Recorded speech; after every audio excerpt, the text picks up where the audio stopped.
High, আমি সঞ্চয়িতা। তোমরা দেখছো সঞ্চয়িতা মিনি ব্লগ। আজকে সকাল থেকে জানো তো খুব বৃষ্টি হচ্ছে, তাই এক কাপ কফি নিয়ে আর দুটো বিস্কুট নিয়ে সকালবেলা ব্রেকফাস্টটা সেরে নিলাম। আজকে সকালে কিছু খেতে ইচ্ছা করছিল না। আর চলো তোমাদেরকে সামনে দেখিয়ে নিয়ে আসি আমি দোলনার কাছে কত কলমির শাক লাগিয়েছি। এই দেখো, এখানে কলমির শাক লাগিয়েছি, সবে ছোট ছোট পাতা বেরিয়েছে। কলমির শাকগুলো আর সপ্তাহখানিকের মধ্যে খাওয়ার উপযুক্ত হয়ে যাবে। আর ছোট ছোট ঘাস হয়েছে, তো এগুলো একটু পরিষ্কার করে নিলাম। তারপরে কিছুক্ষণের মধ্যে মেয়ে পরীক্ষা দিতে সকালবেলা দিয়েছিলাম, তো পরীক্ষা দিয়ে চলে আসলো। আর ওর জন্য আমি কিছু সকালবেলা ফল কেটে রেখেছিলাম, আসার আগেই ফল আমি আর ও মিলে খেলাম।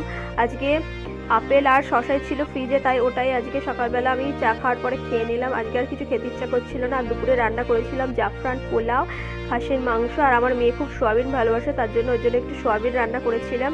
আর বিকেলে আমি আর আমার মেয়ে আমাদের এখানে পার্কে গেছিলাম। পার্কে ঢোকার মুখে জানো তো খুব সুন্দর একটা ঝর্ণা আছে কালারিং। তারপরে ও একটুখানি দোলনায় চড়ে নিল, রেকি চড়ে নিল, আর